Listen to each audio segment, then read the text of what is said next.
kyabulabe nnyo akasana k'obuwanguzi okwaka mu bulamu bwo ogende n'enkwe zenge zigenda kukusaanyaawo.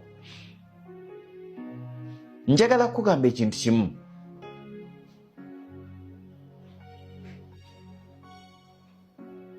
Kiyinza okuba ekizibu okukkiriza, naye ndowooza mu bitundu by'oba osinga obuteesembereza ye gy'ozaalwa. Nkiddemu bulungi. Mu bitundu gy'oba osinga obuteesembereza yeeyo gy'ozaalwa. Ewammwe gye bakuzaala ate ye wali balabe baabasooka okuviira ddala ku bajjajja paka ku baana abato.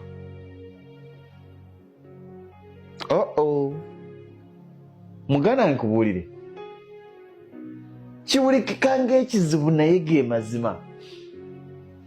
Ekisookera ddala,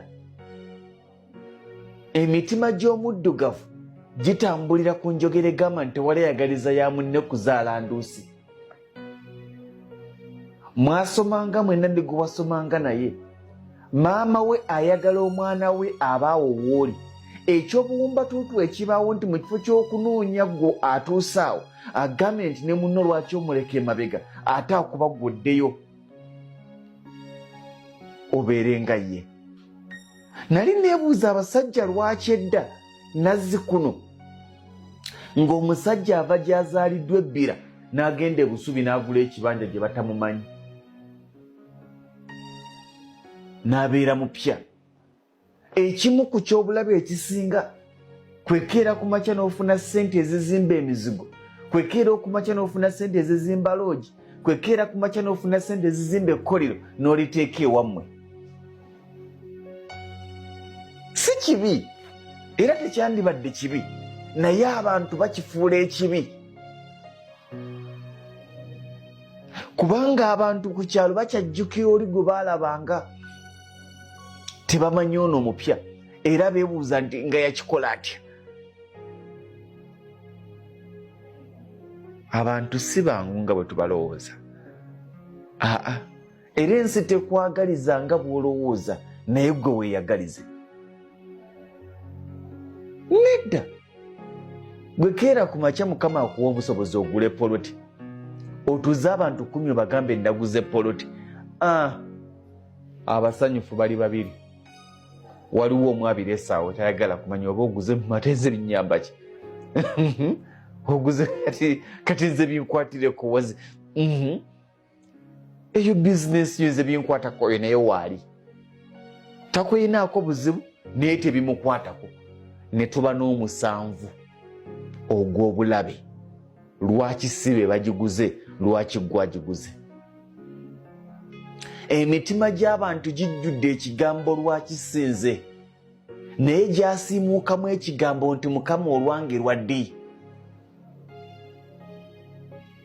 Tetwebuuza, tetusaba na Mukama tulaga lwaffe lugenda kujja olunaku olw'obuwanguzi. Akasana kaffe akalungi kagenda kujja dde, naye tuli ku bantu Mukama baayanukudde nga tubuuza lwaki si ffe.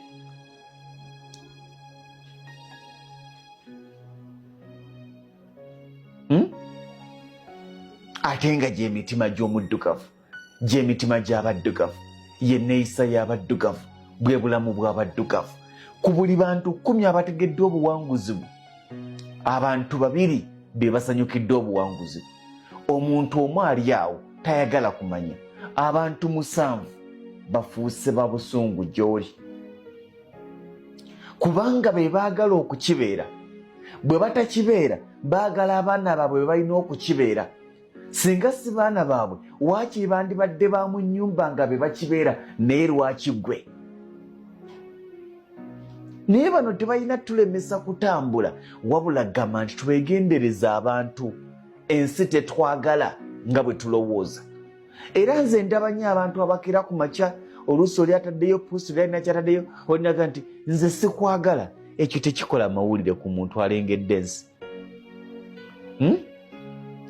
Olinabaako kyataka akawala ako kantama sikaagala, gwe n'oyogedde. Naye ate alinayo abalala abatamwagala, naye abo tebajja kumujja ku mulamwa. Gwe ky'olina okusooka okumanya ensi si nsanyufu gy'oli.